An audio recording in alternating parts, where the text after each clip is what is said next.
अभी मैं सो के उठा हूँ और मेरे दिमाग में कुछ बात चल रही है। कभी कभी होता है ना कि हम कोई रील देखते हैं और उससे हमारे दिमाग में ऐसा असर पड़ता है कि हमें ये करना होता है।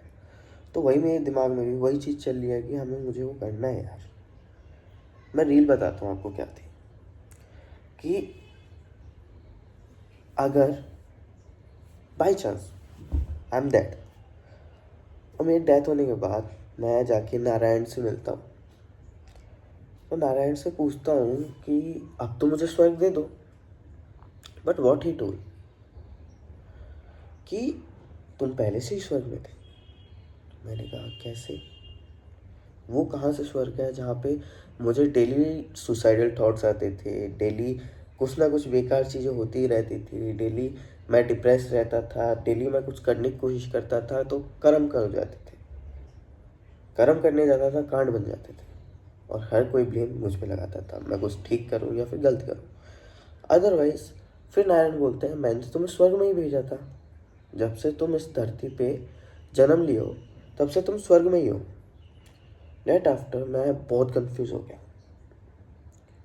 मैंने कहा कैसे? कहते हैं जब तुम्हें जन्म दिया था ये धरती की हवा, धरती का पानी, धरती की धरा सब तो तुम्हारी ही थी।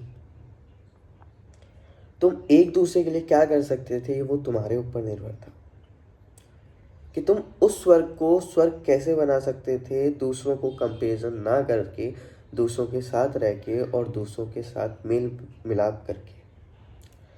क्या कभी तुमने दूसरों के लिए कुछ किया? किया है? मैंने बोला बहुत बार किया है। कहते हैं बहुत अच्छी बात है। कहते हैं क्या तुमने कभी अपनों को अपनों से दूर जाते देखा? मैंने कहा हाँ बिल्कुल देखा जाते हुए। मेरे से कहते हैं क्या वो कभी वापस आके जुड़े, बात करी? मैंने कहा बहुत रेयर, नहीं हो पाया। क्योंकि जब दूर चले जाते हैं तो मन में सिर्फ एक घृणा भाव लेके जाते हैं कि बस घृणा हो गई है और कुछ नहीं चाहिए। राधे ने मुझे टोका कि फिर तुमने स्वर्ग में करा क्या जब तुम एक दूसरे से ही घृणा करके चल रहे हो? या तुमने स्वर्ग में स्वर्ग बनाने जैसी क्या चीज़ करी जो स्वर्ग को स्वर्ग बना दे? मैंने कहा बात तो बिल्कुल सही है। तो आराध्य मेरे से बोलते हैं कि बालक मैंने तो तेरे को स्वर्ग पहले से ही दे रखा है, वो तो तुम्हारी जिम्मेदारी है तुम उस स्वर्ग को स्वर्ग कैसे रखते हो और या नहीं रखते। मैंने कहा बिल्कुल करेक्ट। तो ये हमारी जिम्मेदारी है ना कि हम इस स्वर्ग को स्वर्ग कैसे बनाएं, या तो अपने भाव चेंज कर लें या तो फिर हम इस सोसाइटी को ही चेंज कर लें।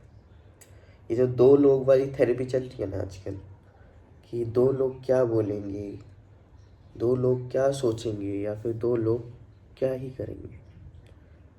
नहीं दे रहे वो रोटी कपड़ा मकान, नहीं दे रहे वो खाने के लिए, नहीं लेके जा रहे तुम्हें घुमाने के लिए, नहीं बढ़ रहे तुम्हारी पढ़ाइयों की फीस, ना तुम्हें खिला रहे, तो क्यों सोचना उन दो लोगों के बारे में? जितना हो सके अच्छे कर्म करो, कर्म करो, फल देने वाला बैठा है। बस।